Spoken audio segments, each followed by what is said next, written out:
بسم الله الرحمن الرحيم إن الحمد لله نحمده ونستعينه ونستغفره ونعوذ بالله من شرور أنفسنا ومن سيئات أعمالنا من يهده الله فلا مضل له ومن يضلل فلا هادي له أشهد أن لا إله إلا الله وحده لا شريك له وأشهد أن محمدا عبده ورسوله أما بعد. To recap very quickly where we stopped last week, we were speaking about the foundations of commanding good and forbidding the evil. We were speaking about the foundations of that. And the first foundation we said was that the Sharia is the criteria to define the ma'ruf and the munkar. Is there no more chairs for the brother? Okay, so the first foundation we said was that the Sharia is the only criteria to define what is ma'ruf and munkar.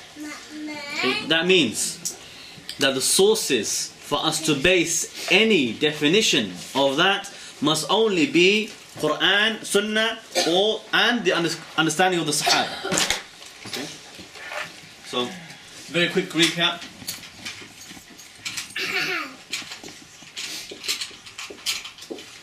Criteria. Okay. It's going to be either Quran, Sunnah, and according to the understanding of the Sahaba.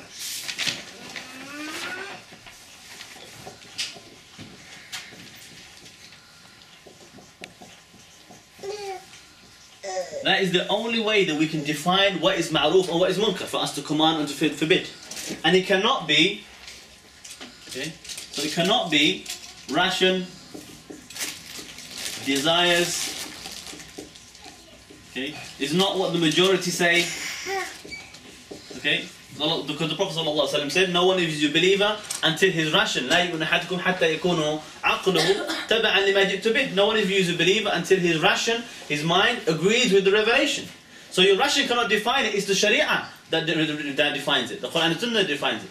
And as well, he said the same thing about the hawa, the desires. He said, no one is a believer until his desires is in accordance with what I brought. And Allah Ta'ala says that whoever leaves his desires and prevents his own hawa, okay, then he will be in Jannah. But the one who follows his desires will be in the hellfire. So there cannot be the basis for our understanding. Nor can it be the majority. Because Allah Ta'ala says, بَلْ أَكْثَرُهُمْ لَا يَعْقِلُونَ بَلْ أَكْثَرُهُمْ لَا يُؤْمِنُونَ. It says the majority of them, they don't understand. Majority of them, they are not believers. بَلْ أَكْثَرُهُمْ فَاسِقُونَ. The majority of them are sinners. So that means that it's not criteria for us to decide what is sin, what is not. Okay? That is never going to be correct. Nor is it practicality or convenience. People will say to you, well, you know,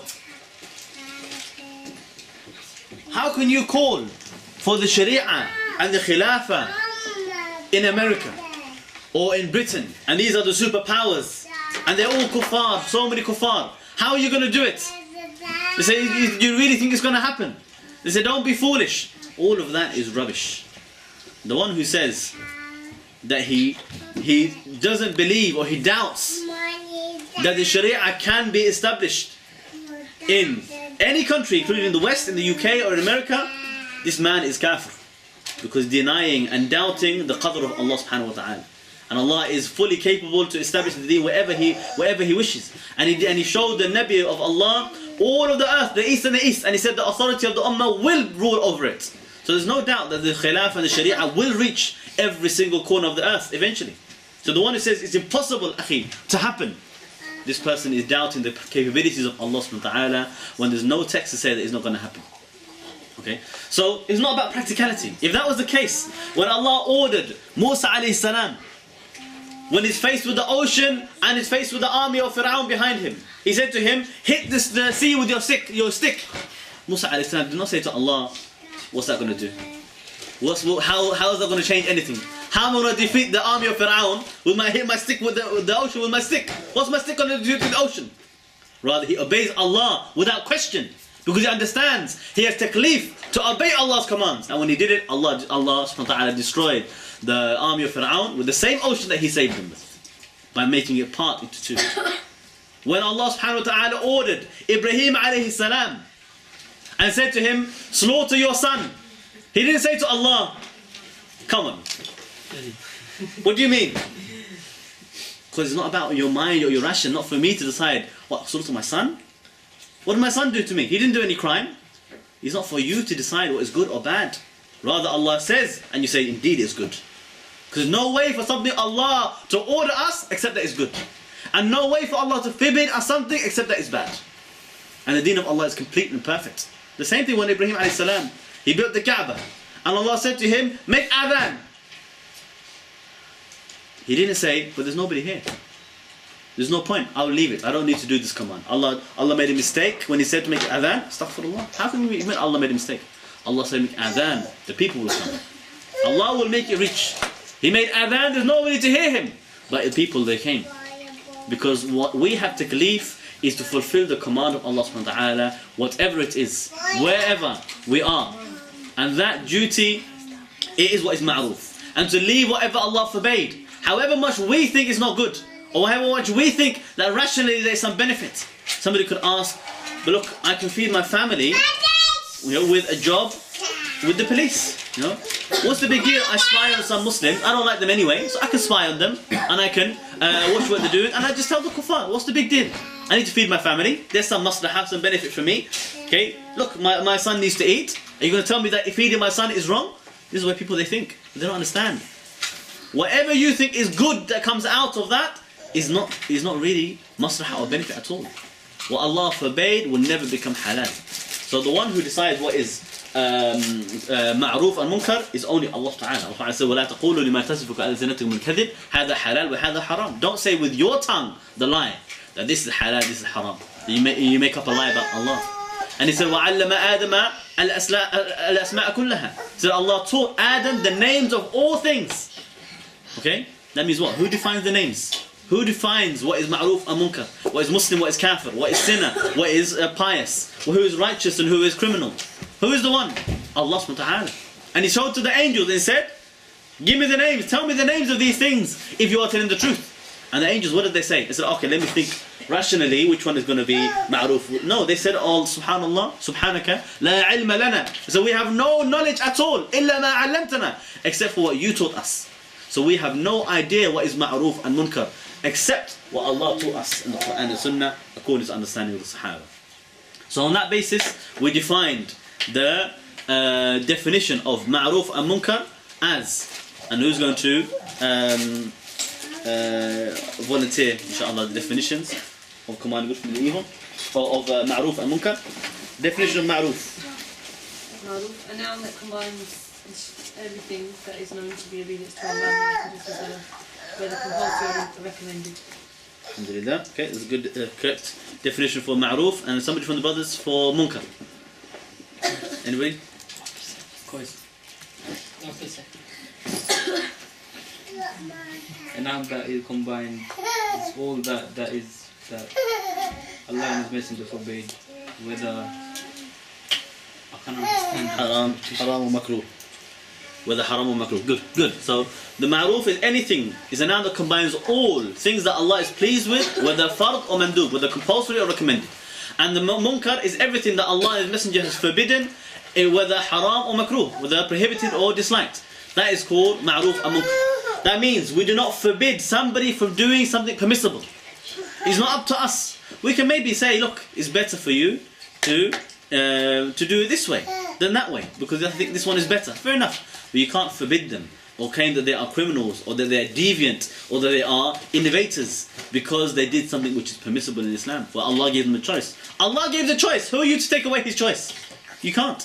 So whether somebody says, I'm going to give da'wah by doing a da'wah stall in Hyde Park Corner, and somebody else says, I'm going to do a da'wah stall in Oxford Street. Personally, I don't think Hyde Park Corner is a good place for da'wah. But it's not haram. I can't say somebody, whoever does it in Hyde Park Corner is deviant, is prohibited, is sinner, is bid'ah. No. The same way, nobody can say the one who did it in Whitechapel or in Oxford Street that they are sinners. Or the one who says that you can't do it by demonstrations, or you can't write a book because Rasulullah never wrote a book. You can't do it by writing a leaflet because the Messenger, the Sahaba, never wrote flyer and never printed on printers or presses, or never you made a YouTube video, or never give da'wah on Twitter or on Facebook. All of these things are permissible means, styles and means of the da'wah. Nobody can restrict it. So whenever somebody forbids an action, it must be based on Quran and Sunnah that it is haram or makruh in order to be considered to be munkar. And anybody wants to command people to do a deed, it must be based on Quran and Sunnah according to the understanding of the Sahaba that it is ma'roof, either fard or mandoob. So when somebody says to you, we must vote in the elections, is there evidence to say that it's fard for you to vote in the Quran and Sunnah? No. Evidence to say it's recommended? No. There's evidence to say it is shirk in Allah. So how can you call that commanding good? Encouraging people to disobey Allah and even just to disbelieve in Allah. When people that come out and say, come on, let's join the MI5. Come on, let's join the police. Come on, let's report on our Muslim brothers. All of this is clear munkar. When people are commanding them, that is the actions of Ahl al-Nifaq, the people of hypocrisy. That's what Allah described the munafiqeen. Allah says that the munafiqeen and the munafiqat, the men and the women of the hypocrites, يَأْمُرُونَ بِالْمُنْكَرِ وَيَنْهَوْنَ عَنِ الْمَعْرُوفِ. They order the people with evil and they forbid the people from ma'roof. Okay? This is why we must be very careful. We only refer to Quran and Sunnah according to understanding the Sahaba. And that leads us to the next point as well. The next foundation, which is our topic we're going to start off today. The next foundation of commanding good, forbidding the evil is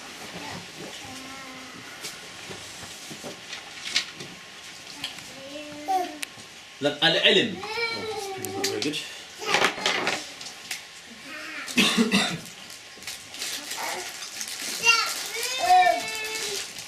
Is a condition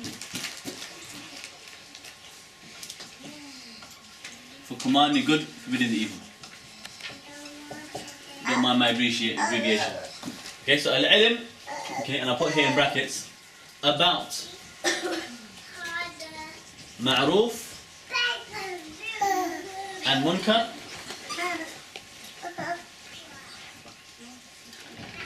is a condition of commanding good, forbidding the evil. Careful not to bring it down even lower. Leave it, inshallah. So to have knowledge about ma'roof and munkar is a condition for you to command good, forbid the evil. If you just think about what I just said before, about the sharia being the only criteria, and the ones who, they do it the wrong way around. They command the munkar and they forbid the evil, forbid the good. That is the actions of munafiqeen. That means if you didn't know which one is munkar and which one is ma'roof, you didn't know what the Quran and Sunnah said about the actions to be able to define it as either ma'roof or munkar, you're going to end up commanding people to munkar by mistake out of your ignorance, or forbidding the good deeds out of your ignorance. Okay? This is what happens. This is why nowadays you have people, they're upside down completely. They command the people, come on, give bay'ah to the taghut. Come on, give bay'ah to the Fir'aun. Obey the law of the land. Forbidding people to all the munkar from ordering the people with all of the munkar. And they say to the people, don't fight jihad, it's khuruj. Don't go to Syria. Don't go to Iraq. Don't go to Afghanistan, it's baghi and rebellion. Don't call for Tawheed and Sharia and Islamic State. Why? Because it's deviation. I mean, they started to call the ma'roof, they rename it into munkar and to forbid the people from it. And they renamed the munkar and they called it ma'roof and they call people to it. Because out of their own ignorance about what the Sharia says. Okay? So now, we understand, if the Sharia is the criteria, the only way for you to get it right is for you to know what the Sharia says. To have knowledge about which actions are ma'roof, which actions are munkar. That is essential. That's why Imam al-Zamakhshari, he said in his tafsir, he said that the knowledge is a condition to command good, forbid the evil, because otherwise he will command the evil and forbid the good out of his ignorance. Okay. So which brings me to, I'm going to make a number of points on this, inshallah. The first one, so therefore, to seek knowledge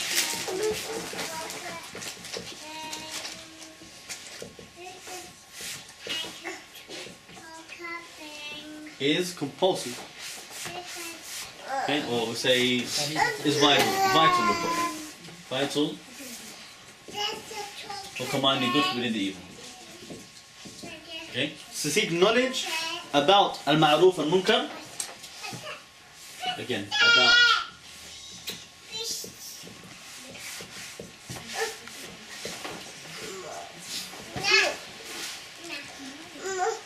this is why we need to have halaqas like this.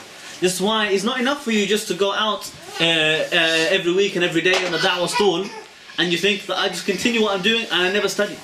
You need to continue da'wah, you can't stop. We're not like those people who they want to put condition does not exist. They start to say no. Until you become alim, mujtahid, you cannot give any da'wah. No, you can give da'wah. But you give da'wah according to the knowledge you have. And the only way you're going to increase that knowledge and to give da'wah more is for you to study and for you to seek the knowledge. That's why you need to have these two. You need to have this balance. Not to be the one who's only giving da'wah, only commanding good from the evil, but he never makes time to study. Nor to be the one, he studies and studies and studies, but he forgets to command good from the evil. Both of them are failures. Him, because he's acting without knowledge, and him, because he doesn't act on his knowledge. Rather, you need to seek the knowledge and act upon the knowledge. You need to have both. Okay, so the one who's studying and seeking and always updating his knowledge and updating his understanding, purifying his arguments, purifying his aqidah, because nobody is born with knowledge. The way the angels, they said, we have no knowledge except what Allah has taught us.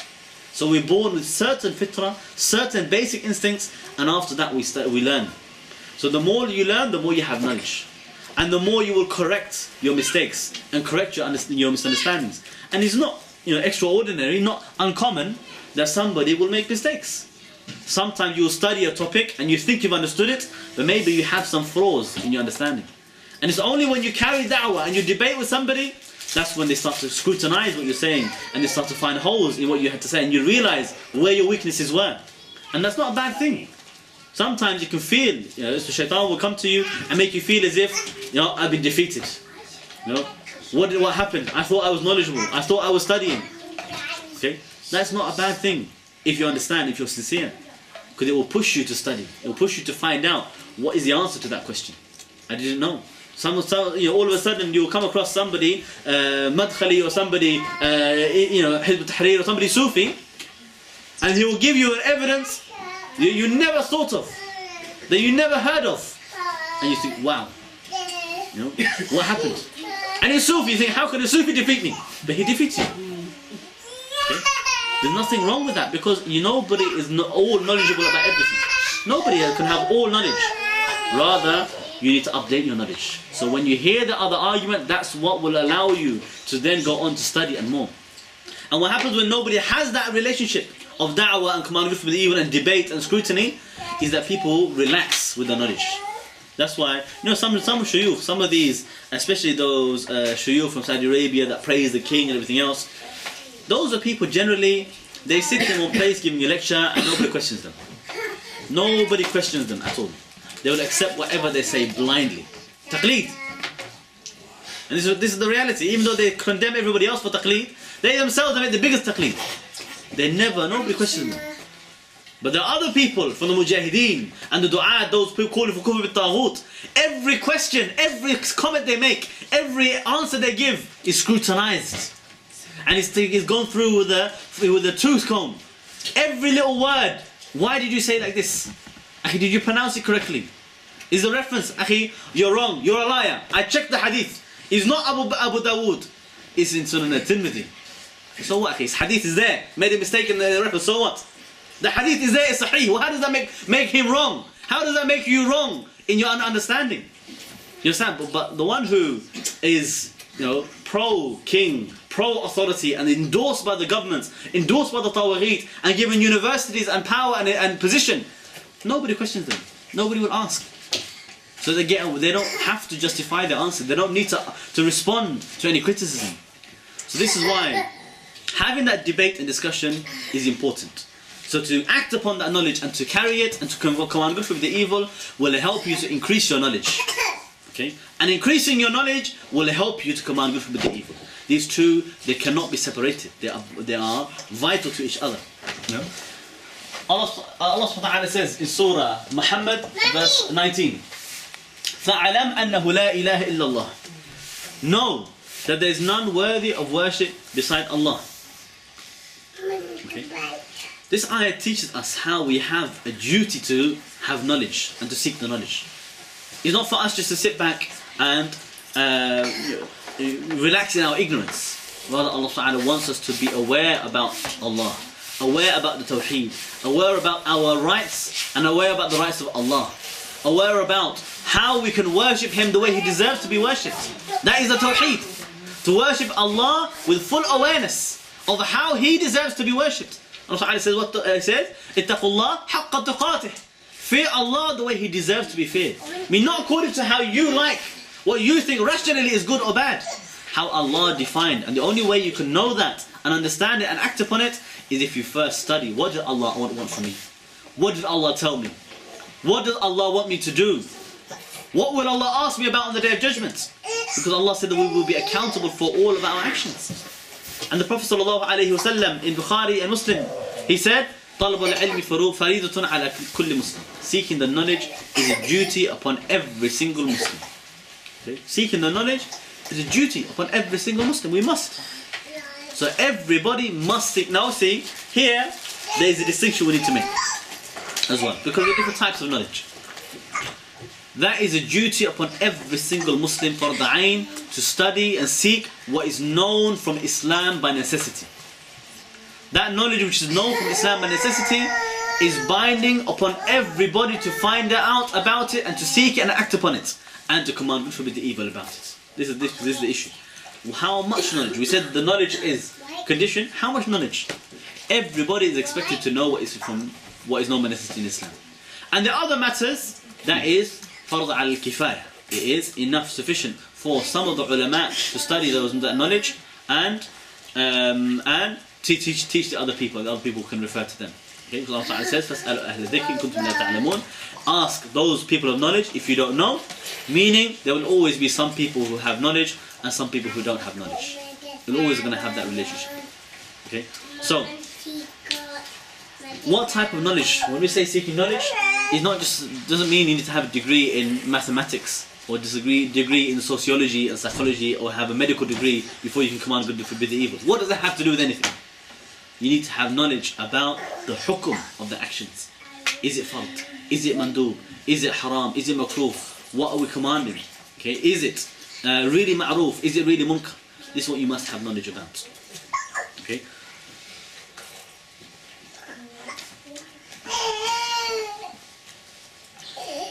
One other point we make here, inshaAllah, Imam Bukhari mentioned on the ayah, regarding the ayah in Surah Hujurat, verse 1.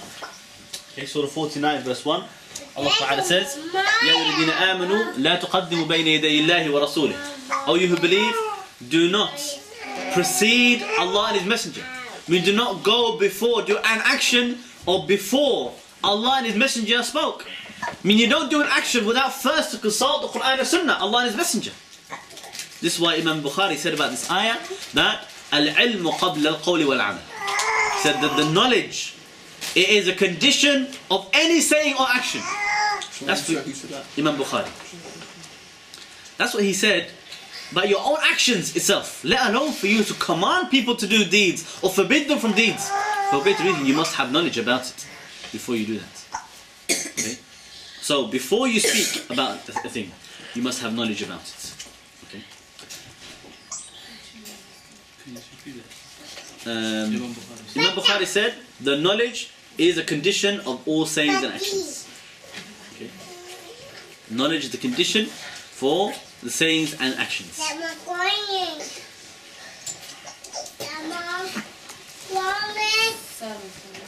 Okay?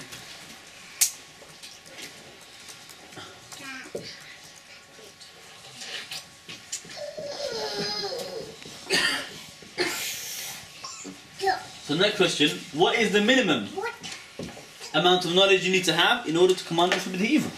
Because you have some people who they put forward incorrect understanding and misconceptions, shubhat. They will say to you, for example, who gave you ijazah and permission to command good, forbid the evil? That's what they'll say to you. They'll say to you, where did you study for you to command good, forbid the evil? They said, are you alim? They say, do you speak Arabic? How can you command good, forbid the evil and you don't speak Arabic? How can you give da'wah and you don't speak Arabic? You know the one who said that? This person, they want to see the fasad in the earth. Because imagine somebody, he said to his father said to him, my son, don't drink alcohol, it's haram. Imagine he said to his father, do you speak Arabic? Who are you to tell me it's haram and you don't speak Arabic? Nobody can say that commanding good with the evil is prohibited unless you speak Arabic. That is ridiculous. That is completely ridiculous. To have knowledge of the Arabic language is a condition of ijtihad, to be mujtahid, to be mufti. Not for you to have commanding good with the evil based upon what you have knowledge about. On the minimum of what is known from Islam by necessity. So yes, there are some matters of ijtihad, matters of that require special investigation for you to understand the hukum of it. Those matters, in order to command good from the evil about it, you need to make ijtihad about the hukum first, to understand what it is according to the evidences. And then you can command good from the evil. There's two ways you can reach the knowledge of the ahkam. One is for you to investigate yourself based upon your own ijtihad of the evidences. And this will be the ulama and the mujtahideen will do this. And the other is Allah says in the Quran, فَاسْأَلُوا أَهْلَ الذِّكْرِ كُنْتُمْ لَا تَعْلَمُونَ. Ask the people of knowledge if you don't know. And so you can ask the scholars and you can relay the ahkam as related to the scholars. But to command good from the evil on those matters of ijtihad is fard upon the ulama, because they are the ones that have the knowledge about it. And if they have knowledge, nobody will have all knowledge, even from the ulama. So if they have knowledge about the hukum from those ulama, fard upon them to explain it to the people. But it's still allowed for you to convey the ahkam as related by those shuyukh, those ulama. There's nothing wrong with that. Okay? But you need to respect, of course, the difference of opinion. But those matters known from Islam by necessity, how can you claim to be jahil about it? It's impossible. Imam Shafi'i spoke about the types of knowledge, saying that what is known by necessity is those matters based on clear-cut evidences that nobody ever differed about its meaning or the obligation to follow that knowledge. And it's not allowed for anybody to differ about it. And nobody has any excuse not to know about it. I mean, whether you're a scholar or a layman, everybody knows that alcohol is haram, that gambling is haram, that the interest is haram, that the adultery is haram, that murder is haram, stealing is haram. Everybody knows these things. You don't need to be alim to be able to realize those things. They're known by necessity. Even my own daughter, she knows gambling is haram. She doesn't know what gambling is, but she knows it's haram. Understand? Even the kafir can tell you those things, which things are haram in Islam. Those basic things which are known from Islam by necessity. So you see, the thing is, people are exaggerating on these conditions. So they've got a correct principle, which is haqq, which is correct, that the knowledge is a condition to command good with the evil. But how much knowledge? Okay, is not. Okay, the minimum is not, as we say, the following. Okay, you don't need to know Arabic. You don't need to know usul al-fiqh.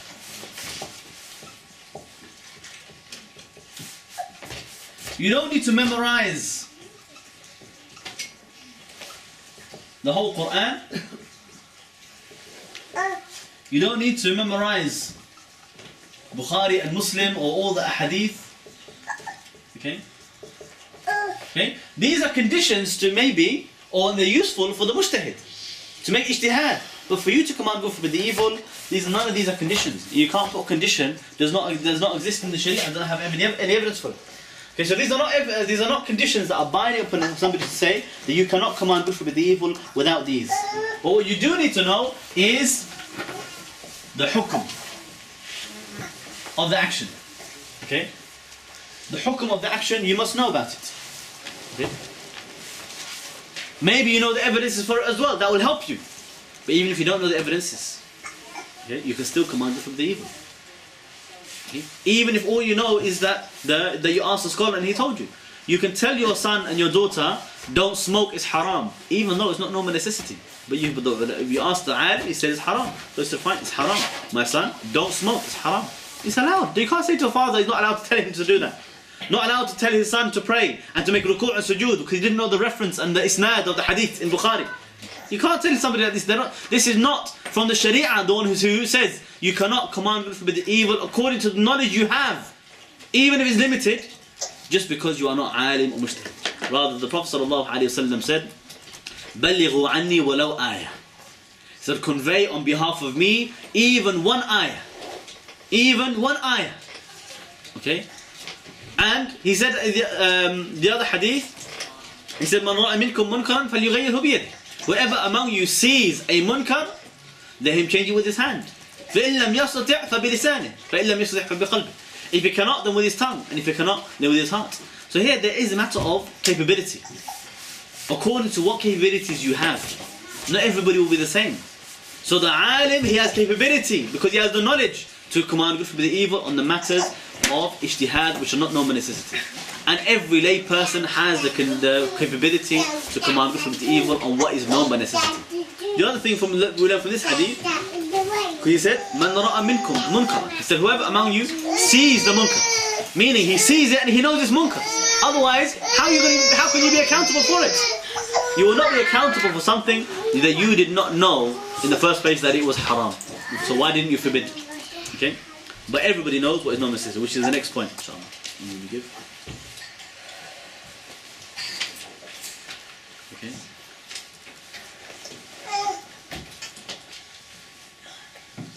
Okay, so the other point is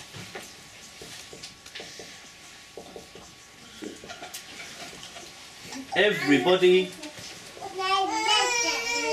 I'm going to first start off with this point. Everybody knows Tawheed. Okay? Everybody knows Tawheed.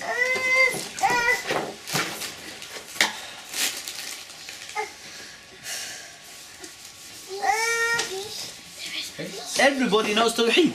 Every Muslim, he knows La ilaha illallah. There can be no excuse for you to say, I can't command people to Tawheed and forbid them from shirk. Why? Because you're not alim. If you didn't know the Tawheed, you're not Muslim anyway. The one who said, I didn't know if Allah was one or three, he's kafir. So you can't just say, I'm jahil. Nobody's jahil mutlaq. Completely jahil about everything. He has some jahil, he has some ilm. This is the case with everybody, every human being. No matter who they are, how big they are as in shuyukh and in ilm, doesn't matter who they are. They have some knowledge and they have some jahl. It's impossible for them to have all knowledge because that is only for Allah subhanahu wa ta'ala. Even the Nabi Muhammad sallallahu alayhi wa sallam, he used to say, I don't know. If there's something he did not have revelation about it, he said, I don't know. But Allah subhanahu wa ta'ala, He is Al-Alim, Al-Khabir, the one who knows everything. So nobody else can have that. Everybody will have something, he knows something he doesn't know. And everybody knows the Tawheed. Everybody knows that there's none worthy to be worshipped except for Allah. There's none worthy to be obeyed except for Allah. That there's no law except for the law of Allah. Everybody knows that the law of Allah must be established on the earth. Everybody knows that the man-made law is shirk and it cannot be obeyed. That is something known from Islam by necessity. If you didn't know that, that's something very serious. If you didn't know that this is taghut, I must reject it. That is not called muwahhid. He's not muwahhid. If he didn't know that you need to be Muslim and you cannot become kafir, that you need to side with Islam and not be with the kuffar, if you didn't know that, he's not Muslim. That is the definition of Islam. Al-istislamu lillahi tawheedan wal-qiyadu lahu ta'atan wal-bara'atu min ash-shirk wa ahli. To have complete submission to Allah with tawheed and to obey Him with full obedience and to have disassociation from the shirk and his people. If you didn't fulfill that definition of Muslim, of Islam, you're not Muslim anyway. So everybody has some basic understanding and knowledge about the Tawheed, about the Asluddin, about the basic foundation of the Deen. In addition, everybody knows what is known from Islam by necessity.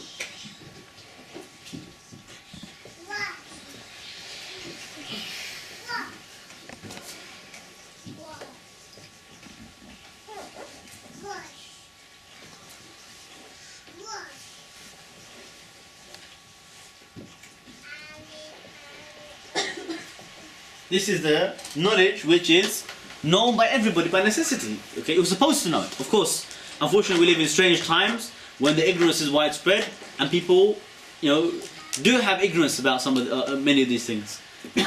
Mean what? Mean they're like children, or they're like somebody new Muslim, where despite the fact that they are old and maybe have long beards, they never grew up with that Islamic education. They grew up with Western secular education. Instead, to be taught from a young age. Okay, all the basic things they need to know about life and how to live in this world and how to function as a human being, as a worshipper of Allah on the earth, they were taught instead how to be atheists and how to be people who believe in evolution and big bangs and to believe that they came from monkeys. Okay, this is what they were taught in school. So it's not wonder that they grew up and they didn't know. And you have people come out with degrees, have degrees and PhDs, and they become so successful, call themselves doctor, and yet they couldn't even tell you the basic of their own aqidah, or la ilaha illallah, or tell you what is, or maybe some of the, you know, some people come out of university, don't even know how to pray. You know, this is the reality we face. So all that education means nothing, because they're learning something meaningless. They're learning something meaningless. Whereas what they were supposed to know, what was so necessary, and they were so needy for, from a young age, nobody taught them. So this is the strange times we live in. That's the problem when you don't have khilafah. When you don't have state and somebody in charge, in authority to rule by whatever Allah revealed, to govern the affairs of the people according to Islam, to establish the education for the people according to what Allah ordered them, to teach them what they need to know, what is legal, what is illegal. Okay? Because when you have authority of the man-made laws, people, they know by necessity the man-made laws instead of the law of Allah. Okay? For example, if anybody here wants to drive, I'm sure if I ask somebody here, you don't drive, do you? Yeah. But you know what you need to drive, don't you? What do you need to drive? In this country, according to the man with the law. You need a license. You need a driving license? What else do you need? Car? In the car? Of course, what else? The rest of it, like insurance. Insurance? MOT. What else? Anything else? So you see all these things to drive. Subhanallah. Why? How do you know these things? Why? Because it's the man-made law in authority. Because there's somebody there with the police and armies and soldiers and a stick to say, if you don't have this, you're going to go to prison. So everybody, whether they drive or don't drive, they know it by necessity. But ask somebody the basic laws of what is legal and illegal about the most day-to-day activities. Ask somebody, you know, is it allowed to free mix with men and women? Alhamdulillah, obviously in this room, I'm sure everybody knows what is not a necessity. But ask somebody, even university graduates, some of them, you know, who never had real Islamic education. You ask them, is it allowed for a man and woman to be in a room together?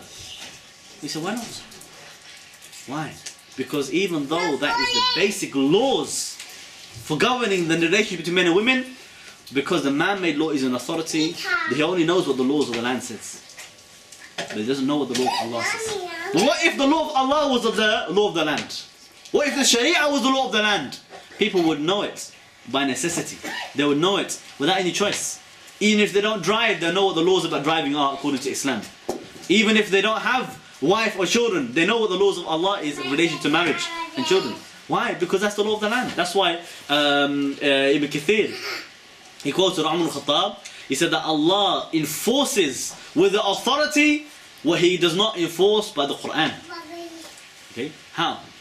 Because, you know, Ibn Kathir explains that the Quran has in it certain promises of reward and warnings of punishment. And that is how the Quran enforces the laws of Allah, by striking fear in your own heart for the hellfire. But what about the one who doesn't fear Allah? He fears the authority. He fears the police. So Allah will enforce the laws of Allah on them by the fear of the Sultan, even if he does not fear Allah and the punishments of hellfire. Okay? So you can see, some matters which are known from Islam by necessity, we're supposed to know it. Nowadays there are many people who don't have that knowledge because we are missing one of the most important duties of Khilafah and Islamic authority. And you can see how much damage that has done to us as a community, as a people, as an ummah.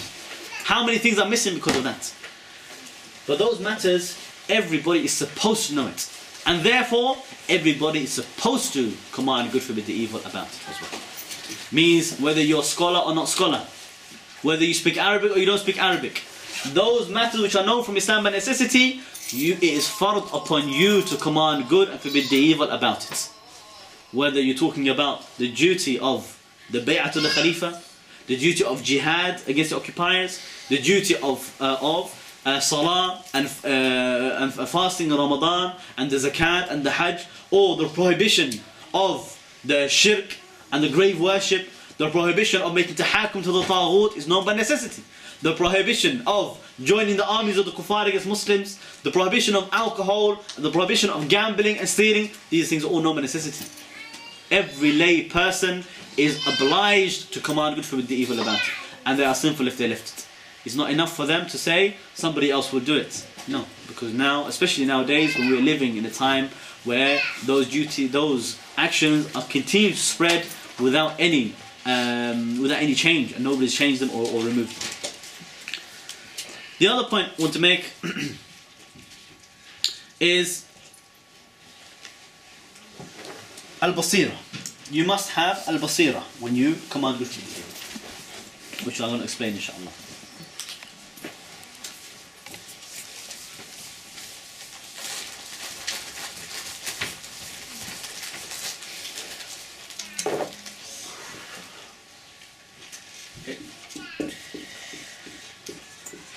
You must command good, forbid the evil with basira. Yeah, I'll loosely translate it as awareness, but I'm going to give more details inshallah exactly what I mean by that. Okay? The ayah, Surah Yusuf verse 108. Okay, Surah 12 verse 108. Allah subhanahu wa ta'ala says, قل هذه سبيلي أدعو إلى الله على بصيرة أنا ومن اتبعني وسبحان الله وما أنا من المشركين. He said, say, this is my path. I call to Allah with basira, with awareness. Me and those with me, those who follow me. Okay, because he's jama'ah, not just one man by himself. Rasulullah did not just carry da'wah and command good for the evil alone. He was working collectively with his sahaba, with his companions. They worked in jama'ah.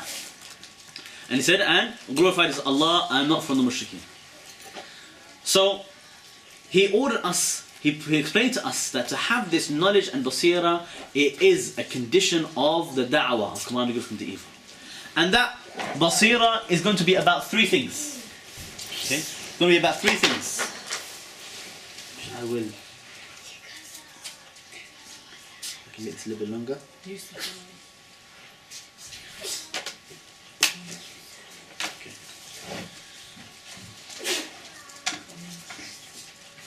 Okay, I'll use ABC because it's going to get mixed up with the numbers otherwise.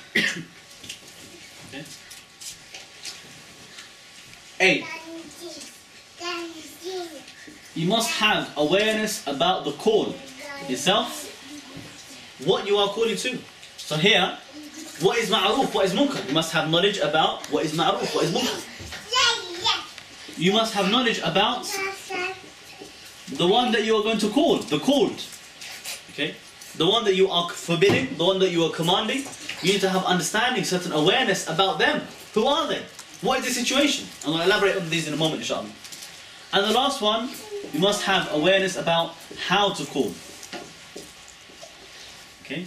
In order for you to fulfill these according to how Allah instructs or how Allah Ta'ala wants. So the first one, the call itself, we already understand.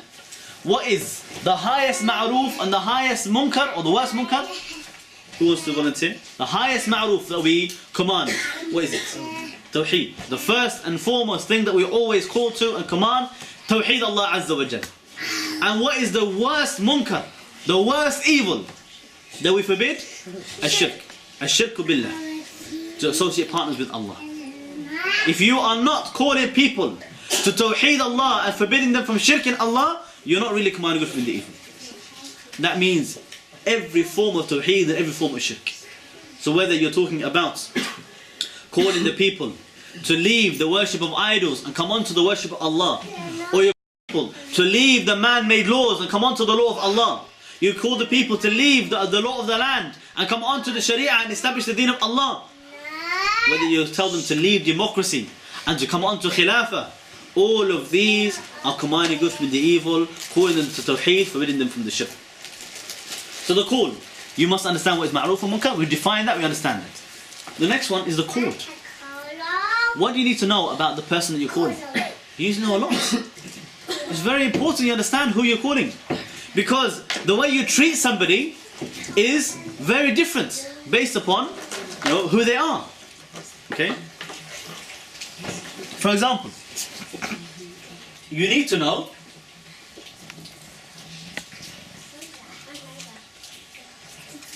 is it a man or a woman?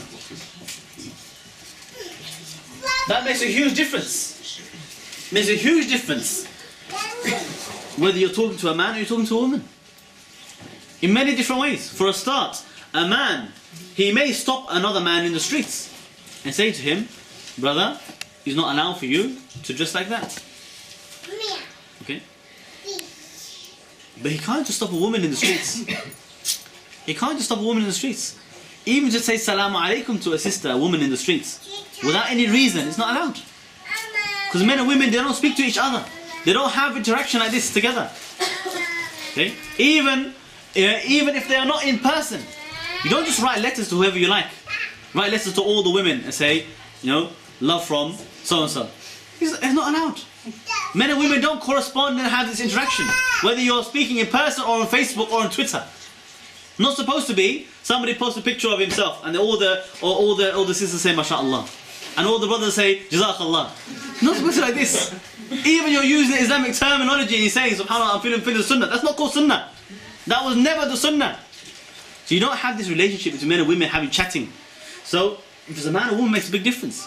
Even when they used to forbid each other, they used to do it in a different way. The women used to come out with the evil against the men, but in a different way. When the women, they notice a munkar of the men in the salah, in the masjid, okay, they complain to Rasulullah sallallahu alaihi wasallam. The women at that time, they used to pray obviously behind the men, and in the time of Rasulullah there was nothing called hijab between the men and women, have different room, send the women upstairs, nothing like this. The masjid was one place, had the rows at the front with the men, rows at the back with the women, and that's it, the salah. So what used to happen was, when they used to go to sujood, some of the women, they saw something and they came to Rasulullah and said, the men, they are not dressed properly in the salah. When they go to sujood, we can see too much. This was the bottom line. So they complained and they told Rasulullah, look at these people, what they're doing. And so Rasulullah came out and ordered the men, nobody should pray without to have something on underneath, some kind of underclothes. And he said that whenever the imam goes to ruku', the men should delay and let the women go first, and then the men will go to ruku', so they don't see anything. And when you say Sami Allahu liman hamida, then the men will come up quickly and the women will delay slightly, and the same with the sujood. Okay, all the ahkam revealed. Obviously nowadays they just put hijab and say forget about it, but this is what it used to be in the time of Rasulullah. Even Aisha radiallahu anha, when she used to forbid the evil of the men, one time she walked into the masjid and she passed by some men. Then how did she forbid the evil? She went to their wives. Okay, she went to their wives and said, tell your husbands that the Prophet ﷺ used to order the men to have showers. And so she thought she forbade the munkar. You see?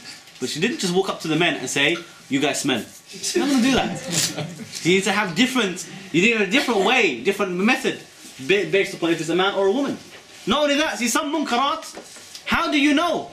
For example, if a man is eating in the middle of Ramadan, another man can say, Akhi, what's going on? What's happening?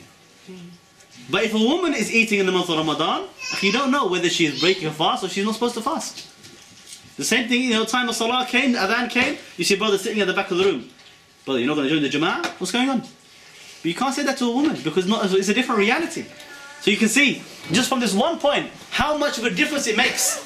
If you don't know, if you're not aware of who you're calling, if you don't have this basira about the one who you're talking to, then you will not be able to do it properly. Also, are you talking to a Muslim or a kafir? Okay? Because if a Muslim is committing a munkar, is different from when a kafir is committing a munkar. If a Muslim misses his salah, is it different from a kafir missing the salah? The kafir misses his salah, that is munkar, yes, and he's accountable, he'll go to hellfire because of it. But he can't pray until he becomes Muslim first.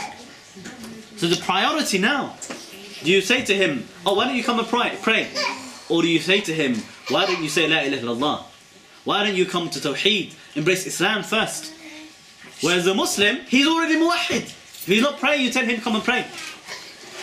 Okay? If somebody, you need to prioritize between the munkar. The one who has shirk and is also wearing gold or wearing silk as a man, you don't bother about the silk and the gold for now. Put it on hold for the time being. First deal with his shirk is more important. The one who is the one who's going into the election booth to vote for MPs, and he's also, he's also committing some other haram. Maybe he shaves his beard, for example. Okay, he shaves his beard and he has the subha, some bid'ah. Okay, some other kind of bid'ah. Which one do you forbid? You forbid the subha, you forbid the shaving the beard, or do you forbid the voting in the election? The voting is the shirk in Allah, is the greater munkar. Is the greatest munkar. Okay? The funny thing is people, what they do is, they leave the shirk and the tawheed and they talk about the little things. And then they say to you, don't call for sharia before tawheed. They don't understand what tawheed is. Okay? So, are they Muslim or they kafir? You can't treat them the same. So the kafir, you talk to them about one thing, the Muslim you talk about something else. But there's more. Okay? Are they sane or are they insane? Okay? The one who's insane is not obliged to pray. The one who's insane, if he does haram or kufr, he's not accountable for it. Okay? The one who's insane, his own actions, they don't count. Whereas the one who's sane, his actions count. Okay? I'll give you another one as well. Children. Okay? Are they mature? Are they a child? Or are they adults? Okay? Are they under duress or no duress? There's a big difference between somebody in prison and somebody not in prison. Some people behind bars, out of their duress, they say some very strange statements. But when we hear those statements, we don't take notice of it. We say because the words of people under duress, they don't count. You understand? With a child. Some people, one person, I remember, I used to be very active in the da'wah, and then one day became very, not active anymore. And when somebody asked him, well, look, don't you do da'wah anymore? Isn't it, da'wah still fard? He said, I do da'wah. I do command good from the evil. He said, how? He said, well, I teach the children in the school, in the madrasa, and I will teach them about halal and haram and stop them from doing the evil, and I teach them how to pray, how to read the Quran, and so on. So this is my command, good for me the evil. And these are the next generation, they're going to be the future. Inshallah, we'll build them strong to have good aqeedah. There's no doubt it's a good thing, it's not a bad thing. But is that commanding good for the evil? Is that fulfilling the duty of commanding good for the evil? What do you think? No? Why not? So what if they're a child? What's the big deal? Is it not munkar? If a child says something, swear word, and you forbid him, is that not forbidding munkar? Yeah. What do you think? What do you think? If it's his job or business, obviously it doesn't count as. Well, let's say he doesn't get paid. He does it only for the sake of Allah. What's the definition of munkar? We said, whatever Allah and His Messenger forbid, whether haram or makruh. Right? There needs to be priorities. What's the definition of haram or makruh? Let's have a look at this. Let's investigate a little bit. What's the definition of haram? Anything that has been forbidden by text. Okay, a bit more comprehensive. Anybody? The request, the decisive request of the legislator to the responsible person. Yes, to leave an action. Okay. So the address of the request, decisive request of the legislator upon the responsible person, the mukallaf, to leave an action. Are the children mukallaf? No. So how can it be munkar? How can you be forbidding munkar and you're addressing people who are not mukallaf, who are not going to be accountable on the Day of Judgment? It's not called munkar unless you are talking about somebody accountable for their deeds. It's not called ma'roof unless you're talking to somebody accountable for their deeds. They are the ones who are disobeying Allah. The children are not disobeying Allah. The children, they're not sinful, they're not accountable. The ones who are accountable are the adults. They are the ones on the Day of Judgment will have to answer for their actions. And you will have to answer for why you didn't stop them. So you can't leave all the adults outside and say, I'm going to teach the children, and that's my command to go from the evil. You haven't done your job. You haven't done your duty. You have not fulfilled your fard. So the duty is always going to be based upon the adults. So the way you command from the evil depends. Now, are you dealing with a child or are you dealing with an adult? Okay? More than that, even you have, other temporary conditions somebody can have. Are they drunk or they're not drunk?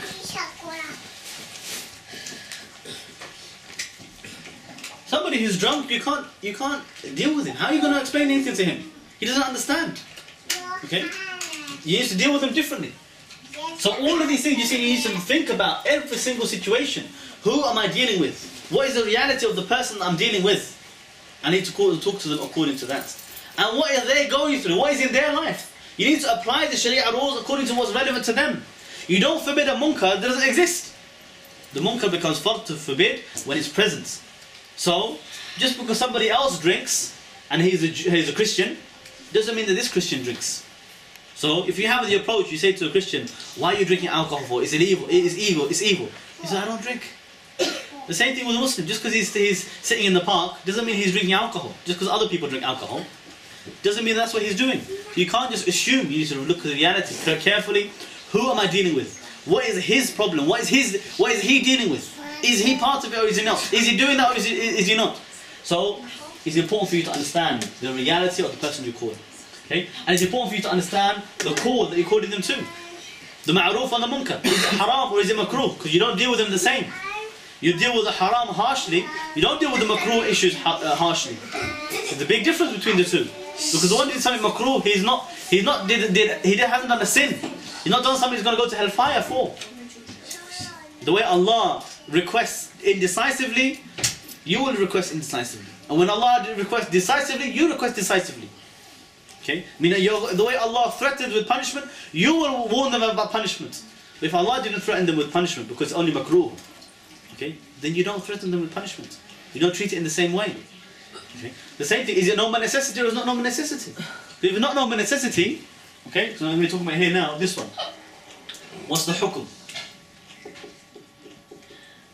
Is it normal necessity or not? Okay? If it's not normal necessity, you need to appreciate that he wasn't expected to know. Most people are going to be ignorant about matters not normal necessity. That's why by their nature it's for the ulama to forbid. I'll give you an example. Anybody's been to a butcher shop and they have this little blue light in the corner. And the blue light, little fly comes along and bzz, is dead. Is that allowed? It's haram. But it's not normal necessity. Who's going to know that that's haram? That's haram. Reason why is not allowed for you to kill by fire. Not allowed for you to kill and punish by fire. Whether whether you're talking about the fly or the human, it's not allowed because Allah punishes with fire. It's up to Allah subhanahu wa ta'ala only to punish with fire. So we shouldn't use that method. And they're selling them in the markets. You've got the new tennis racket. This one is not allowed for us to use this. You understand? But that is something, who's going to know that except for a few students of knowledge and ulama who studied it? Because something minute fiqh. Okay? So those matters, you can't expect the ordinary person to know it. So you need to treat them in a different way. Explain it to them with nasiha in a different manner. But something which is normal necessity, they're expected to know. They don't have an excuse. They can't just say, well, I didn't know that alcohol was haram. How did you not know alcohol was haram? And you have the streets here full of restaurants all sell alcohol.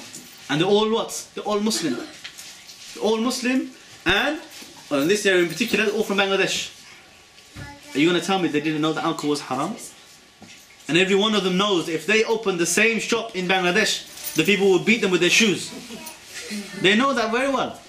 But only because they come here they think it's halal. So it's not called ignorance, it's normal necessity. Something like that, they have no excuse. So it makes a big difference. Is it normal necessity or not? Is it haram or is it makruh? Is it kufr or is it bid'ah? Okay, is there a matter of difference of opinion? Is another question. Is there a difference of opinion? Because if there's a difference of opinion, you can still forbid, you can still tell them, advise them, but you need to respect the other opinion. You need to respect the fact that if they believe in another opinion, that, you know, if it's a matter which is open to ijtihad, they have the ijtihad. They're not committing sin by following their ijtihad, because they'll have reward even if they were wrong. So you need to know about that carefully. Okay? Some of the evidences for this, in addition to the ayah, the hadith in Sahih al-Bukhari, the Prophet ﷺ said to Mu'adh ibn Jabal when he sent him to Yemen, he said, you're going to meet people of the book. They believe Isa is the son of Allah, and they have fitna in their hearts. You see, Rasulullah gave complete profile for who you're going to be calling. Who are these people you're going to be addressing when you get there? So he said, you're going to meet people of the book. They believe Isa is the son of Allah.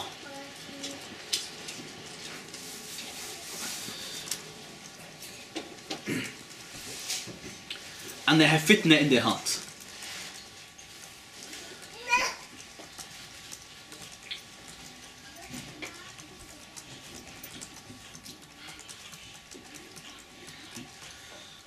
And then he said, call them to La ilaha illallah. Okay, call them to the Tawheed, that there's none worthy of worship beside Allah. So then he told him about what should your call be. So he told him both. Told him who you're dealing with, and then told him what you need to tell them. What is going to be your call. And he said if they accept it, then order them to pray and to fast and to pay zakat and so on.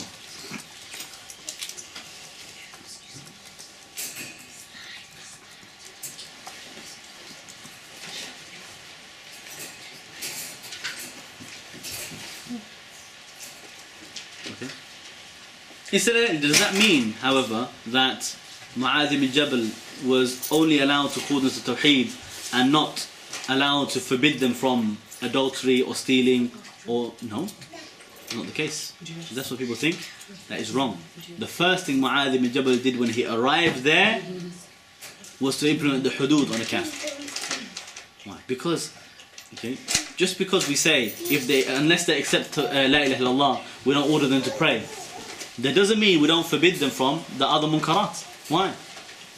Because to pray the salah, to fast in Ramadan, or to pay the zakat, there's a condition you need to be Muslim first. They couldn't do this even if they wanted to, unless they become Muslim first. But to steal is not conditioned that you're Muslim to have your hand cut, or conditioned for to be Muslim for you to be stoned to death if you're for adultery, or to be conditioned to be Muslim for you to be lashed for drinking alcohol. No, that applies to everybody, even to the ahkam of trade. The prohibition of riba is not only haram for Muslims. Or you think, kafir are going to deal with riba in the Muslim Islamic State and we're going to say, okay, it doesn't matter. They don't know. We only call them to Tawheed first. No. You call them to obey the law of Allah. Like it or don't like it. They will obey the law of Allah. That's called. Why do they give the jizya? Why do Allah Subhanahu says until they give you the jizya, حَتَّى يُعْتُوا الْجِزْيَةَ عَنْ يَدٍ وَهُمْ صَاغِرُونَ. They give you the jizya with their hand and they are submissive, completely in full submission and humiliation. Why? Because they're subservient to the law of Allah. They will obey the law of Allah whether they like it or not. The way the Jews of Medina, the way the mushrikeen of Medina and all the others who lived under the Islamic State and as dhimmis, the way they lived, they would have to live under the Sharia of Allah subhanahu wa ta'ala. So, yes, so Rasulullah told him about the people that he was calling, gave him full profile about them, even about what's in their hearts. And then he told them what to call them to. What should be your call and your message to them. The last one, the basira about how to call them. Okay, so now we know what we're going to call them to. So how are we going to do it? Okay, so I met a kafir. Okay, he's kafir, he's mushrik. I want to call him to Tawheed. So how do I call him to Tawheed? Do I say to him, "Oh kafir, come here. Let me tell you something. You know you're in hellfire, innit?" Okay, it's not how you give da'wah. Da'wah has certain style, has certain method, has certain methodology and manhaj. Okay, so the how to call is going to be three things. Oh, this is the wrong pen again. Maybe you should keep this one so I don't get confused. Okay, it's going to have three. And it's based on the ayah in Surah Nahl, verse 125. Okay, Surah 16, verse 125. Allah Ta'ala says, "Ud'u ila sabili rabbika bil hikmah." Call to the way of your Lord with the hikmah, which is the revelation. Okay, it can be translated as wisdom, but it means the revelation, and the sunnah.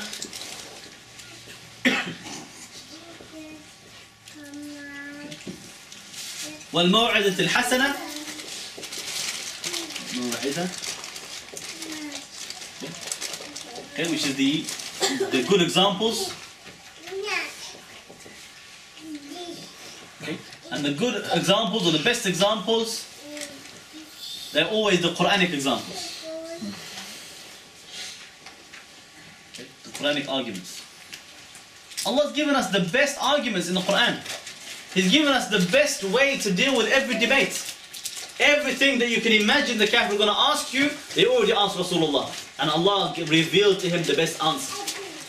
Okay? Throughout the Quran, يسألونك عن الخمر. They ask you about the alcohol. يسألونك عن المحيط. They ask you about the menstruation.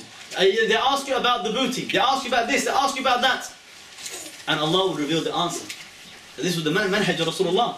When he had questions from Bani Israel in Medina, they asked him 3 questions to test him. They asked him about Dhul Qarnayn. They asked him about the people of the cave. And they asked him about the 3rd one. I can't remember which it was. What? Anybody remember what that was? It was the Description.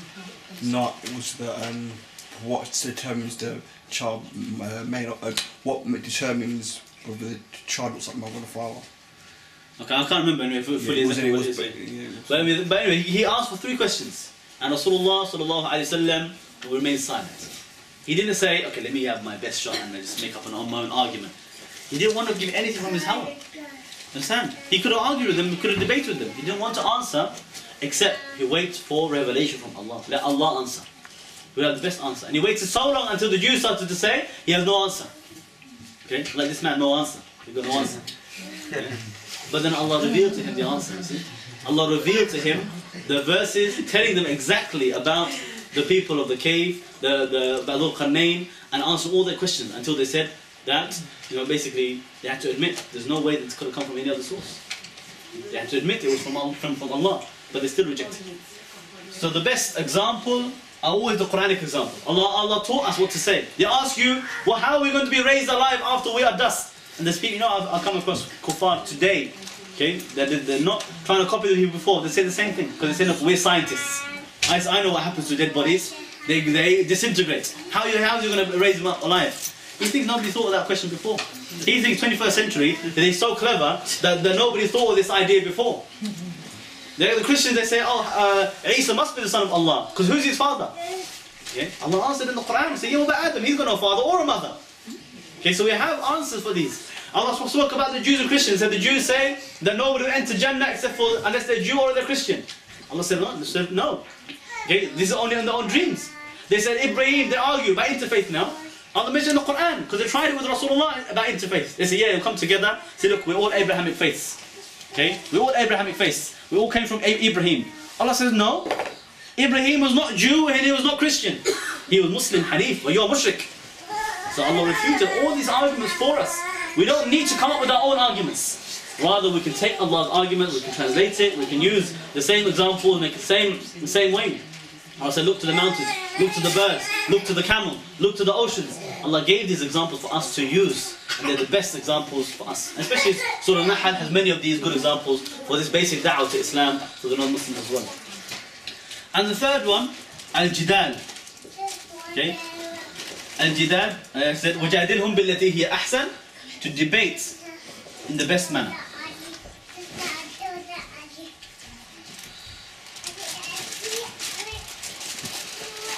Okay?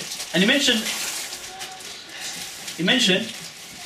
بِالَّتِي هِيَ أَحْسَنُ, with what is better, meaning better than what they do. I mean, the way we debate with them will always be to have better character than the kuffar have with you. Okay? People, they misunderstand sometimes. They learn about the etiquettes of debating, but they think that means my opponent's going to have the same adab. That's not usually the case. Usually, you have the good adab, and your opponent has bad adab, but you have to be patient. That's what normally happens. Especially when you're debating with the Jews and Christians and the kuffar.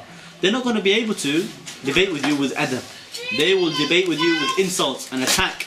They will have, nonsensical arguments. But you need to be patient, not to retaliate, not to insult them back, not to swear at them, not to shout at them, not to gang up on them. Okay, that's why the sunnah, when you're giving da'wah to somebody, not to have 3 people talking to 1 man. That is going to make him feel embarrassed, going to feel as if he's bullied or pressured. Rather, to have 1-to-1 or 2-to-1 maximum. This is the word of the sunnah, how it should be. Not supposed to be whole gang of people come together to give da'wah to 1 man. On the da'wah stall, it can be very tempting. Especially when you have a very exciting debate going on.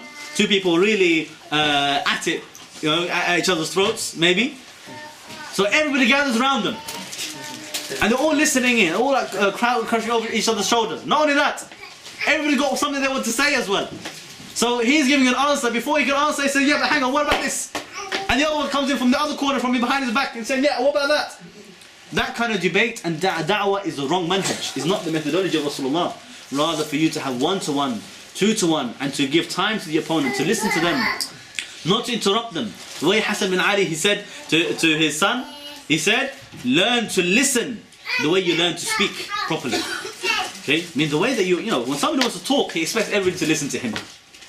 And he always practices and he knows how to speak. He likes to hear his own voice sometimes, some people. The way you like to listen to your own voice, okay, if you're inclined that way, you should like to listen properly to the other person. Even if he's mushrik or kafir. Allah gave us many examples of what to say in the debate. He said, say to the Jews and Christians, تعالوا إلى كلمة سواء بيننا وبينكم أن لا نعبد إلا الله. He said, come on to a word common between us. We have some common ground. Let's go back to the basics of what we agree on. That we do not worship except for Allah. And we do not take each other as lords instead of Allah. Because a Christian, he will say, we believe in one God. I said, okay, this is good. Let's start with this basis. We believe in one God. You agree? Yes, I agree. You believe in one God? I believe in one God. Good. Will you believe He's the first and the last? Yes, He's the first and the last. He's always living, He never dies. Yes, He's always living, He never dies. So who died on the cross? Was it God or somebody else? You see? He's the first and the last. Nothing before Him, nothing after Him. So how do you have a mother? How do you have a son? So you see, when you go back to the basics, then you can look to what you differ on, and then you can see whose argument has evidence and whose argument doesn't have evidence. But if you're just shouting at each other without to do that, you're not going to have that situation. We are going to look in detail, inshallah, about the adab and the etiquettes of debating each other. Yes. The last week at the Dawsa, we had an encounter with a woman. She wouldn't let us speak. Mm-hmm. How do you deal with someone like she was kafir? We were saying obviously, you know how Islam is. She just doesn't let you speak. So Yeah. obviously it got heated. But what do? Do you just tend to go away or? Okay. Obviously now the original rules when you're debating with them is that you will let them speak and you will not interrupt them until and you will wait your turn. But if they are oppressors, the other ayah says, do not debate with the Jews and Christians except with what in the best words and the best manner, except for the oppressor among them. So the one who is just going to be completely abusing the situation with you, or speaking rubbish, or starts to insult Islam and attack Allah, you don't need to be, no longer need to be have this relationship with them. After that, you just explain, just make it clear to them the message, the hujjah, and even you need to be harsh and strong at that time. You'll be harsh and strong. If they're willing to listen and willing to debate and hear both sides, then obviously you will have maintain the adab with them, as long as that is still possible with them, inshallah. Okay. I can give you the reference for the ayah about the exception of the oppressor among them. Let me find it, inshallah.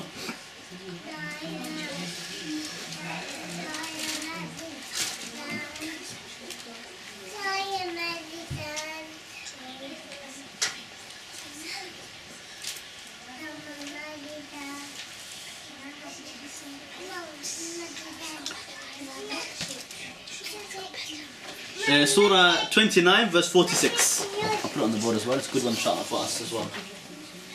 29 verse 46. Okay. So this is the debate, and we are going to do a topic inshallah, a couple of topics specifically on debating in Islam, the ahkam of it, the foundations of it, the adab of it, and as well as specifically the topic on the hukm of debating with Jews and Christians in particular. We will study that inshallah in another one of our sessions in the process of the course inshallah. So this is the method in Islam of how to course. You need to have that awareness. You need to understand that this is how we do it. Okay, so this is how you'll be able to do the effective and correct da'wah. Now if somebody made a mistake in that, let's say for example he misunderstood about the person, whether they're Muslim or Kafir, or whether they were, I don't know, even maybe their age, you're not sure, or something like this. Okay, or in very rare cases, whether they're a man or woman. Okay, you could have somebody have misunderstanding and they made a mistake. Does that mean that they are sinner, fasiq, fajir? No, they made a mistake. There's a difference between somebody who makes a mistake doing their duty and somebody who is a sinner committing the munkar. That's why we don't just, if somebody made a mistake or commanded good with the evil, you don't make him the object of all condemnation and embarrassment and humiliation and present him to everybody and say, look at this man, is deviant. No, he's trying to do something good. Rather you say to him, brother, if you did it this way, it would be better. It's called the itab and the nasiha. But he's not the one who's the criminal and the sinner in this case. The one who was forbidding, how come you don't want to condemn him and criticize him? He's the one doing the munkar. Why you pick on the one who's trying to stop, trying to bring the person back to worshipping Allah Ta'ala? Just because he made a mistake somewhere in this matter. Maybe he didn't have the knowledge properly, maybe he didn't understand the proper methodology to do it properly. If that's the case, you teach him the proper way. You don't try to make him the enemy instead of the one who's actually disobeying Allah Subhanahu wa Ta'ala. Okay. The other point about the knowledge. Okay, it's coming up to. What time is it now? 7:40. 7:30. That's 5 minutes. 7:40. 7:40. Okay.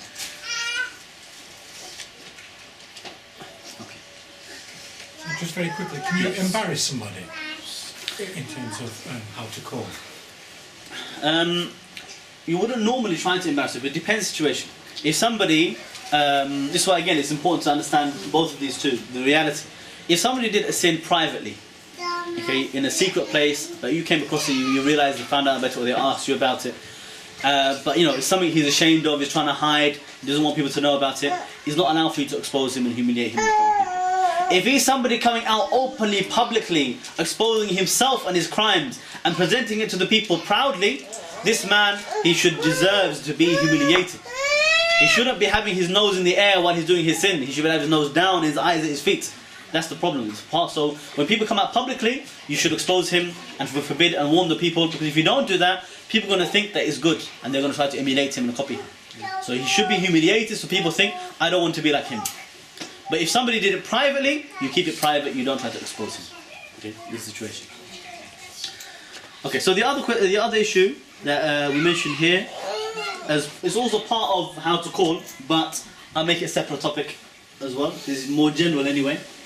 Number 6. Okay. Okay. The commanding good, forbidding the evil must always be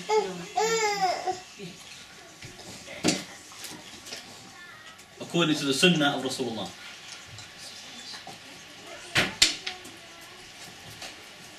You're trying your best to emulate the Prophet ﷺ in everything, including in your commanding good the evil. Him and his companions. They are the best nation risen up for mankind because they command good from the evil. I mean, the way they command good from the evil is the best way to command good from the evil. How can it be you have a better way than them? It's impossible. There's no way for you to have a better way than them. So if Rasulullah came out in the time of hardship and difficulty when they're insulting him and attacking him and insulting the deen, and he said to them, وَالَّذِي نَفْسِي بِيَدِهِ قَدْ جِئْتُكُمْ بِالذَّبِحِ. He said to them, by the one whom my soul is in his hand, I came to you with slaughter. Indeed, we should say the same. Why not? You can't say it's not hikmah. If it was the hikmah for Rasulullah, what good is your hikmah compared to his hikmah? If he came out publicly and he said to them, إِنَّكُمْ وَمَا تَعْبُدُونَ مِن دُونِ اللَّهِ حَسَبُ جَهَنَّمْ. You and what you worship instead of Allah is fuel for the hellfire. What's wrong for us to say the same thing and say you and your democracy go to hell? What's the problem? That is the hikmah of Rasulullah. This is the best hikmah.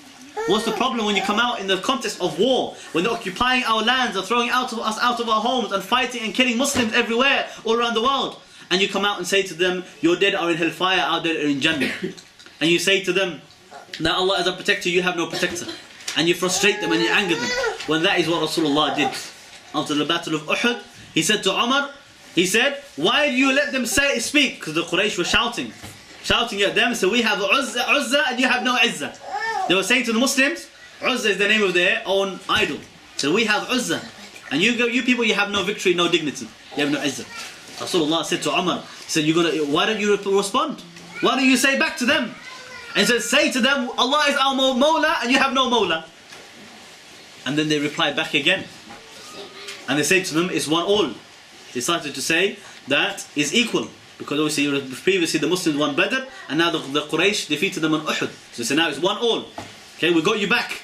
Umar said it's not equal because our dead are in Jannah, your dead are in hellfire. So if that's the sunnah of Rasulullah in the time of war, what is the matter with people? They go see the sunnah and they fulfill the sunnah in our time as well. Are they not fighting us in Iraq and Afghanistan? Are they not fighting us in Somalia? Are they not fighting us in Syria? Why shouldn't we come out on the day in front of the embassies and shout to them as well, and to front of the tyrant ruler and say to them, you go to hell, and say to them, you're dead or in hellfire. Lee Rigby is in hellfire. Where do you think he's going to be? In Jannah? He's in hellfire. There's nothing wrong for us to say that, akhi. Okay, so this is the hikmah. Somebody wants to say it's not hikmah, they take it up with Rasulullah, because the da'wah is according to the sunnah always. Allah said, لَقَدْ كَانَ لَكُمْ فِي رَسُولِ اللَّهِ أُسْوَةٌ حَسَنَةٌ. There is a good example for you in the Messenger of Allah. Okay, he's the best example for you. Ibrahim alayhi salam, that verse I'll get for you a reference inshallah as well. But Ibrahim alayhi salam in Surah 60 verse 4, he said, قَدْ كَانَ لَكُمْ أُسْوَةٌ حَسَنَةٌ. Allah said that he's a good example for you when he said to his people, إِنَّا بُرَآءُ مِنْكُمْ, we are free from you and everything you worship instead of Allah. كَفَرْنَا بِكُمْ, we disbelieved in you. And between us and you is animosity and hatred forever until you believe in Allah alone. That is sunnah for us. That is a good example for us. That is hikmah for us. We should have that same Baraa and Idhar-ud-Din. And if somebody thinks that they have a better way, and that way is what? Is to shave your beard, hide your deen, and to join the police. And he said, no, this is the best hikmah. That's not hikmah. That is called naqmah. It's the punishment and the grudge. Whereas the hikmah, it is the sunnah of Rasulullah sallallahu alayhi wa sallam. Also, if you contemplate about the hadith, when the Prophet sallallahu alayhi wa sallam said, بَلِّغُوا عَنِّي وَلَوْ آيَةً, convey on behalf of me even one ayah. What does this mean? Means our da'wah is da'wah on behalf of Rasulullah sallallahu alayhi wa sallam. We are conveying on his behalf as his representative. We are representing him. So we must understand all of our da'wah and tabligh is based on the sunnah of Rasulullah. Is based on fulfilling his action, his da'wah. We are doing it for him because now he's passed away and he cannot fulfill it himself. So we fulfill it on his behalf as his ummah. So why are we going to take a different sunnah and be like those people say, let's be like the Jews? We're not going to be like the Jews. We be like Rasulullah sallallahu alayhi wa sallam. When he was harsh, we will be harsh. When he was gentle, we will be gentle. When he was strong-worded, we will have strong words. And that is always going to be the best way to carry the da'wah and part of the manhaj of how to call the people. Inshallah. The only other point I was going to say is to elaborate a little bit more on the fact that the knowledge is two types, some of it which is normal necessity and some of it which is not normal necessity. But I think I've explained that enough as it is anyway, and I'm sure we can go into more detail about that later on if we need to, inshallah. So I'm going to stop here for this foundation, and we're going to continue next week on the next foundation, which is the conditions of rejecting the munkar, and I want to leave some time for question and answers as well now, inshallah. Wa akhir da'wana alhamdulillahi rabbil alameen. So if there are any questions, including on Pal Talk, you can ask here inshallah. Yes? You know the points about what is known by necessity, where do they, is that something Sheikh Hamad compiled or? Yeah, Sheikh Hamad compiled a list of 262 points of what is normal necessity. Now this is one thing which, in the past people didn't used to write books about it, because normal necessity, because who would be ignorant about it? Not something you need to elaborate. Normally you write about something people don't know. This is why the people in the past, they never used to write a compilation of all those points. But they used to speak about it. So Shaykh Umar went through all of those books and all of those different sayings of the ulama, including from the imams and including from like Imam al-Shafi'i and al-Risala, Ibn Taymiyyah and Majmu' al-Fatawa, Imam al-Nawawi, and all. They mentioned many of those things which are known by necessity, and he compiled them all together and he made a list of 262 points. Now that list obviously is available inshallah. You can look at the checklist, just going off one by one, just make sure that you know and each of those points. Or also there is a book which I wrote myself, elaborating on that based upon my notes with the Shaykh, going through his list of 262 points, just adding an ayah or hadith, and they're all muhkamat, evidences anyway, which are not disputed. The nature of what is normal necessity is there's no dispute among the ulama or the madhahib or schools of thought. Everybody is in agreement about it, except for murtaddeen like Majid Nawaz and no answer. They're the only people that would differ about stuff like that. Inshallah. Yes.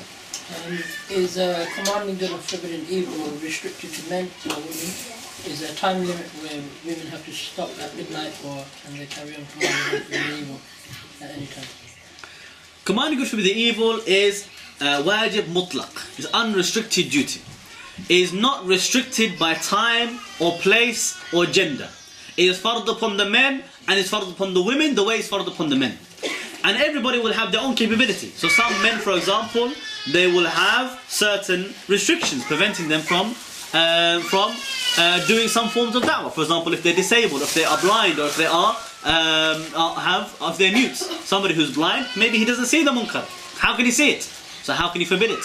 Okay, so he will have certain dependence on who I can hear.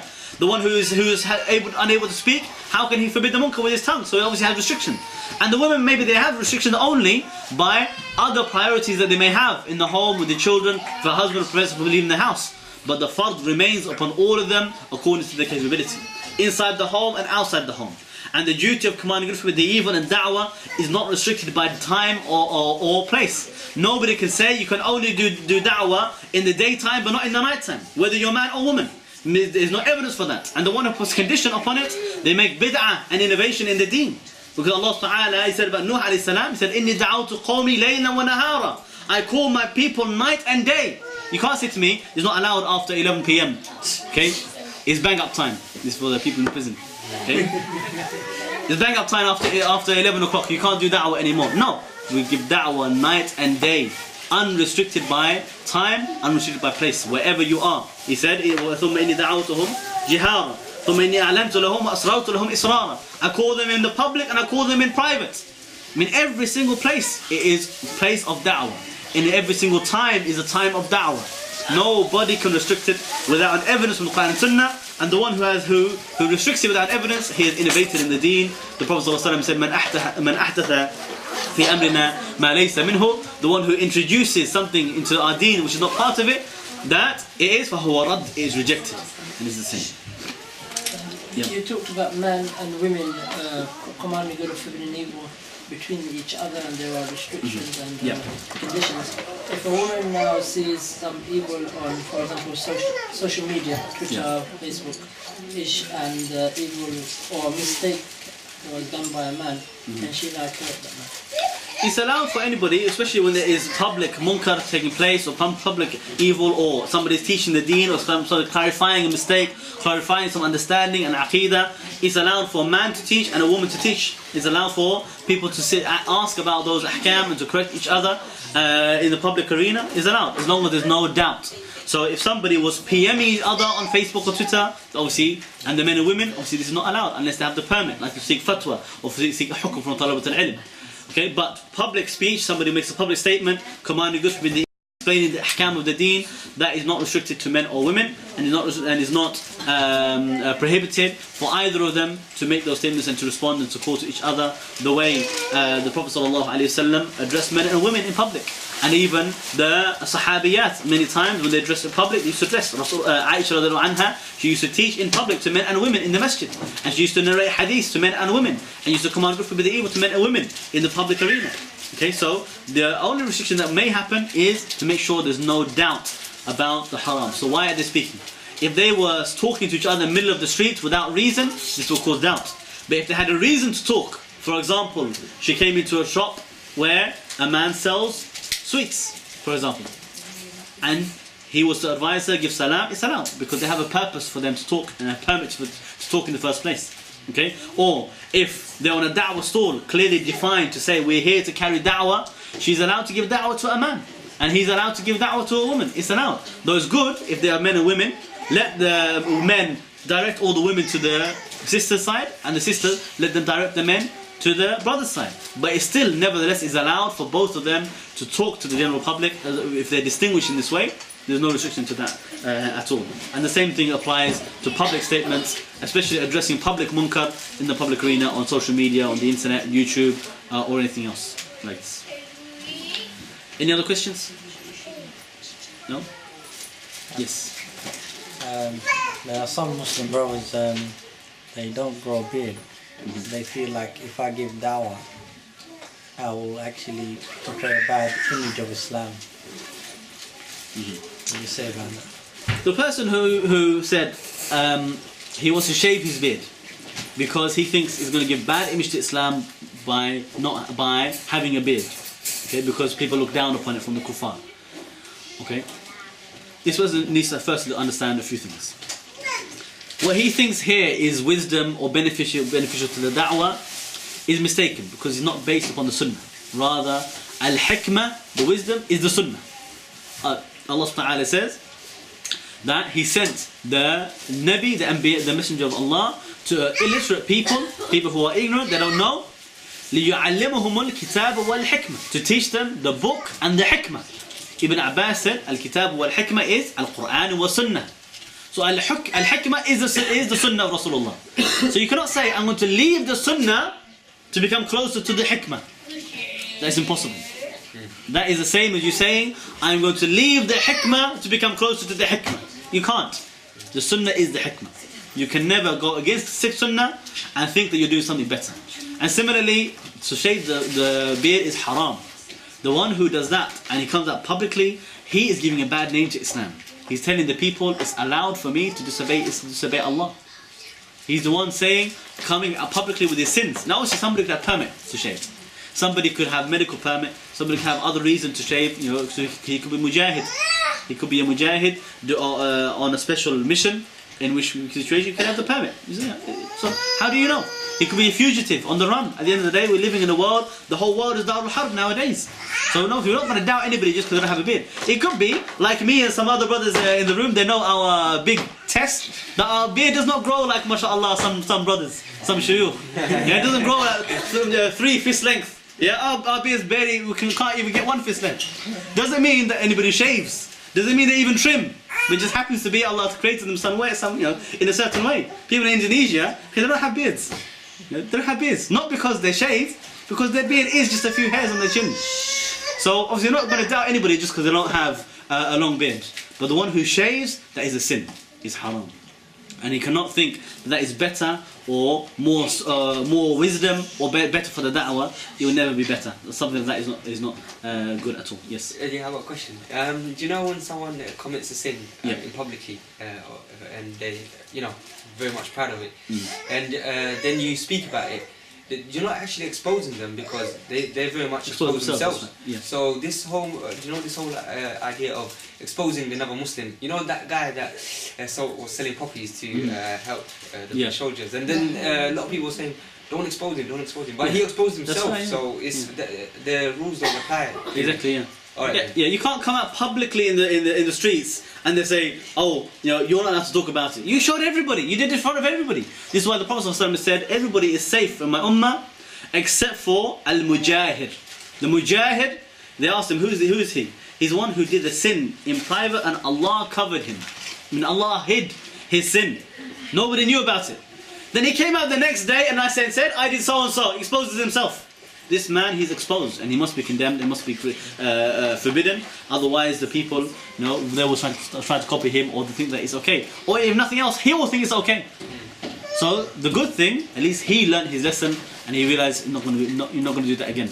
If after that he repents and he apologized and he gave it up and he threw away all of his poppies in the bin, okay, or burnt them if he wishes, then if he said to you, brother, please take the picture of me down, I didn't realize, now I know, I corrected myself, alhamdulillah, inshallah, we can take it down, so then we don't need to embarrass him any further.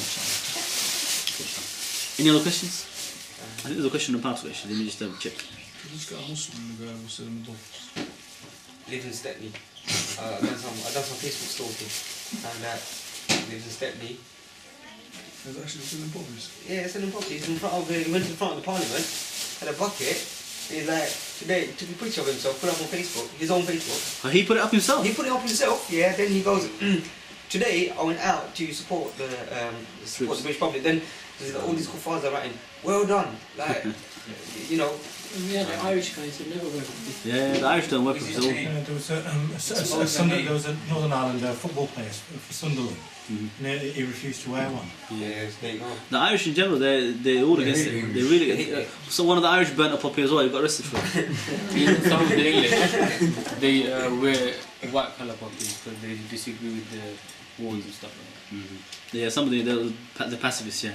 But the Irish, they're not, because they hate the British. They hate the British like everybody else. The English. Like anybody else who's not British, yeah, the English. Yeah, and if the Irish, they're obviously Irish, a completely different country. Welsh, Scots. The question here, what advice can you give someone who gets angry or emotional when giving da'wah? Like when people are refusing to listen or opposing what you say? Very good question.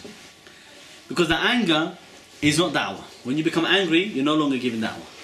Okay, da'wah is sincere art or action of, fi'l istimal. It's an action of inclining the person to you to present the message of Allah in a sincere way, in a way purely to please Allah subhanahu wa ta'ala. When you become angry, your intention will become mixed. That's why what we used to do on our da'wah soul is obviously we keep an eye on each other. If we see one brother getting very heated, very angry, we say, brother, go and sit down for a second. I'll take over. This is the better way. If you become angry, you need to be able to calm down and either lead the conversation or to bring the conversation down. Now obviously, if you have a reason to become really angry, justified, like he starts to insult Rasulullah or something like this, then this is definitely a different matter. At that time, you're no longer da'wah, which is important. At that time, another duty or another action becomes more a priority, and you're telling him to get lost, basically. So this situation where somebody become real oppressor, then obviously you can be harsh with him in this situation. Yes. What do you do when you actually come across a real oppressor? Someone who's just like, how can I say it? If somebody goes, obviously look, Abu Bakr Siddiq, when he came across a Jew who insulted Allah, and he said Allah's hands are tied up and Allah is stingy. Abu Bakr Siddiq, he gave a very clear reply. It's good refutation. Refutation was that he punched him in the nose. Okay? It's a good refutation. Alhamdulillah. Yeah, and then Allah revealed the ayat as well to refute them again and said that in fact Allah's hands are outstretched. And similarly, when the Sahaba, they used to come across people who were insulting Rasulullah sallallahu alayhi wasallam, their response was to raise a sword. This is why the book of Shaykh al-Islam ibn Taymiyyah said, "As-sarim al-maslul ala shatim al-rasul." He said, the sharp sword for the one who insults the Messenger Muhammad sallallahu alayhi wasallam. Okay, or any messenger in fact. So obviously this is the hukum. Now obviously the one who has no capability to do that, especially when you don't have authority, you don't have Islamic State anymore, though it's not conditioned to have Khalifa to fulfill that hukum. But if somebody is weak, he doesn't have authority, have strength, he can forbid it with his tongue, and he can forbid that harshly, he can forbid it strongly, and tell him to clear off and get lost. He can do that, or he can walk away, but he shouldn't sit there and listen to him doing that in that situation. People in Bangladesh reacted very differently. Yes, obviously some people in Bangladesh, they reacted, in the best way. Some people in the second best way, and some people foolish, become murtadeen even as well, defending the bloggers and things like that. So, the original rules is to change the munkar by the hand, and if you cannot, then with your tongue, and then if you cannot, then with your heart. This is how we deal with all the situations, inshallah, in general. Any other questions? Okay, we can stop there, inshallah. وقولي هذا أستغفر الله.